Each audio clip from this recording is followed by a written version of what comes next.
Halo geng, bertemu lagi dengan saya Mr. Yan Boltok. Masih dalam konsep yang sama, yaitu pembelajaran ilmu ekonomi. Nah, video ini masih lanjutan dari video sebelumnya ya, yaitu pembahasan soal-soal OSK untuk persiapan kalian dalam menyambut bukan lagi ya, dalam menghadapi yang namanya OSN untuk tahun 2024, terkhususnya di bidang ekonomi pastinya ya cuy.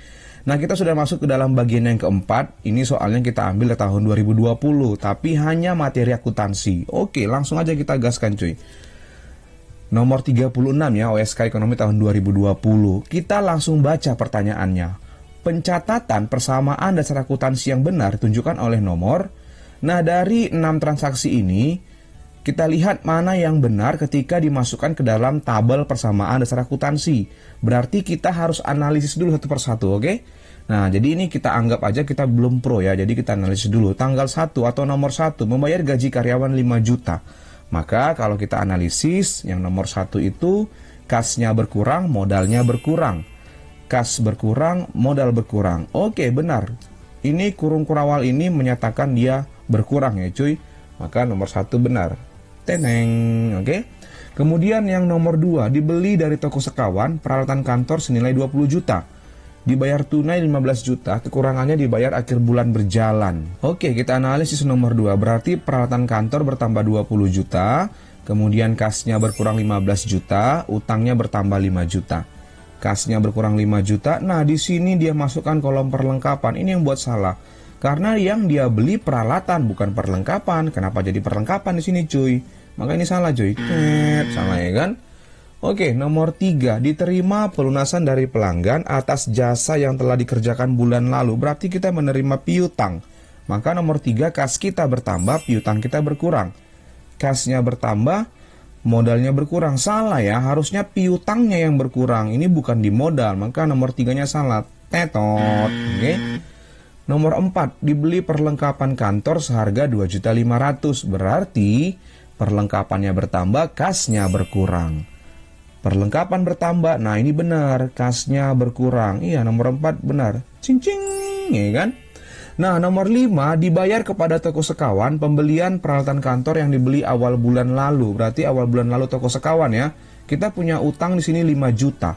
Berarti nomor 5 kita bayar utang. Utang kita berkurang 5 juta, kas kita berkurang 5 juta. Mari kita lihat. Kas berkurang 5 juta, utang berkurang 5 juta. Oke, nomor 5-nya benar. Ting ting, ya kan? Yang keenam, diterima pinjaman dari Bank Mandiri sejumlah 30 juta. Berarti kas kita bertambah, utang kita pun bertambah, tapi utang terhadap Bank Mandiri. Kas 30 juta bertambah, nah di sini modal dia buat bertambah 30 juta. Ini salah ya cuy, karena kita minjam uangnya ke bank. Berarti harusnya utang bank kita bertambah, harusnya ada lagi kolom utang bank di sini. Baru benar, ini salah. Tetot. Maka jawaban yang benar itu adalah 1, 4, dan 5. Yeay, oke geng. Kita lanjut nomor berikutnya. Wow, ini mudah banget, nih kan? Kita baca pertanyaannya langsung. Transaksi berikut yang sesuai dengan jurnal umum di atas adalah, gampang kali nih cuy. Nah, ini kita akan tepis dulu cuy. Di sini kan kayak yang B kan ada kata akan. Nah, kalau ada kata akan, berarti kan belum terjadi. Maka kita nggak perlu buat jurnal ya kalau belum terjadi. Karena fungsi jurnal yang pertama itu fungsi historis kan gitu. Dicatat berdasarkan urutan terjadinya transaksi. Jadi kalau ada kata akan ini nggak perlu di jurnal. Maka udah pasti B dan E ini salah. Nah, kita kembali ke A, ya kan? Kalau kita lihat di sini, yang A, rental Jamila telah menyewakan mobil dengan harga 18 juta. Berarti pendapatan rental Jamila 18.200.000. Pendapatan bertambah di kredit, masih benar. Dari jumlah tersebut diterima 12.200.000. Berarti kasnya bertambah di debit 12.200.000. Benar. Sisanya akan diterima 1 minggu kemudian. Maka sisanya disebut dengan piutang. Kita kurangkan 18.200.000 dikurang 12.200.000, berarti 6 juta lagi sisanya. Piutangnya bertambah di debit. Wow, udah dapat jawabannya cuy. Maka jawabannya itu adalah A. Nah, kita lihat yang lain. Kalau yang B udah pasti salah karena akan. Yang C, telah menyewakan mobil dengan harga. Berarti pendapatannya 12.200.000. Dengan harga 12.200.000 dari total 18.200.000. Berarti pendapatan 18.200.000. Nah, ini piutangnya nggak ada dia buat. Nah, jadi nggak lengkap kalimatnya kan gitu kan, nggak lengkap transaksinya. Kalau yang D, harganya 12.200.000 dari jumlah 12.200.000, salah. Salah cuy, di sini jumlahnya 18.200.000, makanya jawabannya yang A. Oke, kita lanjut cuy. Mari kita lanjut. Nomor 38, wih mudah banget ya kan. Nah, pada tanggal 1 September 2019 dibayar biaya pemasangan iklan pada majalah Wow Carmilla. Wow Carmilla, majalah Carmilla ya cuy, sebesar 5 juta untuk 10 kali penerbitan. Sampai dengan tanggal 31 Desember 2019 ternyata iklan yang sudah terbit sebanyak 4 kali cuy. Nah, kalau kita lihat di sini katanya dicatat sebagai beban iklan, ini kata kuncinya. Berarti kalau dia sebagai beban, maka jurnal penyesuaiannya iklan dibayar di muka di debit, beban iklan di kredit. Karena dia sebagai beban, ya, iklan dibayar di muka di debit, beban iklan di kredit. Berarti antara A dan D. Maka maka pilihan B salah, tetot, ya kan? Pilihan C juga salah, tetot. Pilihan E juga salah, tetot. Berarti antara A dan D. Kalau dia sebagai beban iklan, maka catatlah yang tersisa atau yang belum terbit. Yang sudah terbit 4 kali, berarti yang belum 6 kali, karena untuk 10 kali. Berarti 6/10 dikali 5 juta, yaitu 3 juta. Maka jurnal penyesuaiannya, iklan dibayar di muka di debit 3 juta, beban iklan di kredit 3 juta. Yaitu jawabannya D. Wow, mudah banget. Jangan lupa di-share ya cuy. Bila perlu share ke grup tetangga ya. Grup keluarga, maaf. Oke, mari kita lanjut cuy. Oke, nomor 39.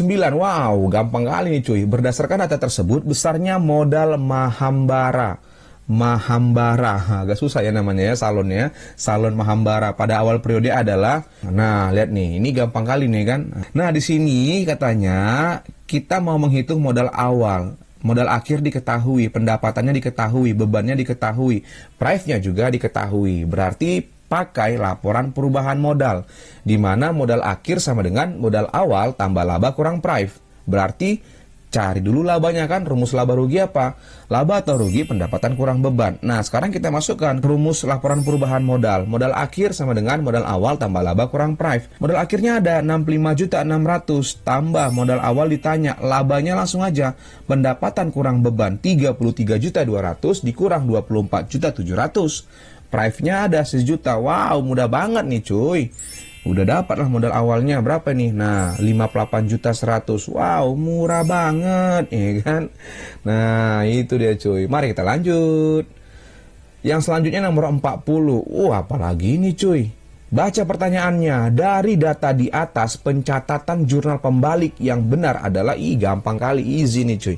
Jurnal pembalik itu dia membalikkan jurnal penyesuaian, tapi nggak semuanya cuy. Apa aja itu? Yang ini dia. Nah, akun-akun yang perlu jurnal pembalik adalah perlengkapan jika dicatat sebagai beban. Artinya akunnya dalam neraca saldo sebagai beban perlengkapan. Kemudian beban dibayar di muka sama jika dicatat sebagai beban. Kemudian beban yang masih harus dibayar atau utang gitu kan. Nah, kemudian pendapatan diterima di muka yang dicatat sebagai pendapatan. Lalu pendapatan yang masih harus diterima atau piutang. Nah, kalau kita lihat di sini perlengkapan ini sebagai harta tidak dibalik. Pendapatan sewa, nah sebagai pendapatan dibalik nomor 2. Nomor 3 iklan dibayar di muka tidak dibalik karena sebagai harta kan gitu dia. Kemudian gaji terutang, oke dibalik. Nah, sekarang kita buat dulu WJP-nya kan gitu dia. Nah, kalau kita lihat, kalau yang beban gaji kan beban gaji utang gaji. Udah sama ini bukan pembaliknya lagi nih, ini jurnal penyesuaiannya. Nah, maka yang dibalik itu adalah yang, coba kita cek ya pendapatan sewa ya. Pendapatannya diterima untuk 1 tahun terhitung tanggal 1 Juli 2019. Berarti dicatat sebagai akun pendapatan. Ini dibalik nomor 2 ini kan gitu. Nah, di mana jurnal penyesuaiannya itu adalah pendapatan sewa di debit, sewa diterima di mukanya di kredit sebesar yang belum diakui kan gitu kan, 6 ya. Kebetulan sama nih ya, 6/12 kali 3.600.000. Nah, sehingga pendapatan sewa di debit, sewa terima di muka di kredit. Nah, ini jurnal penyesuaiannya. Pembaliknya tinggal balikkan aja cuy. Pembaliknya berarti sewa terima di muka pendapatan sewa. Iya, jawabannya yang B. Benar, yang B. Nah, iklan nggak dibalik. Gaji ini salah. Gaji, beban gaji, utang gaji. Pembaliknya harusnya utang gaji, beban gaji. Nah, ini jurnal penyesuaiannya. Makanya yang A ini salah. Nah, itu dia kalau perlengkapannya nggak dibalik karena sebagai harta. Iklannya juga nggak dibalik karena sebagai harta. Maka yang benar itu adalah pendapatan sewa di debit, sewa terima di muka di kredit itu AJP-nya. Pembaliknya sewa terima di muka, pendapatan sewa. Iya, jawabannya B. Wow, mudah banget. Itu dia cuy. Nah, lanjut. Oke, nah udah habis cuy. Video selanjutnya nanti di part yang selanjutnya cuy. Oke, ngerti lah kalian ya. Biar nggak apa kali nanti AdSense-nya. Oke, terima kasih semuanya. Kita lanjut ke part yang kelima. 3, 2, 1, go close the door. Bye-bye.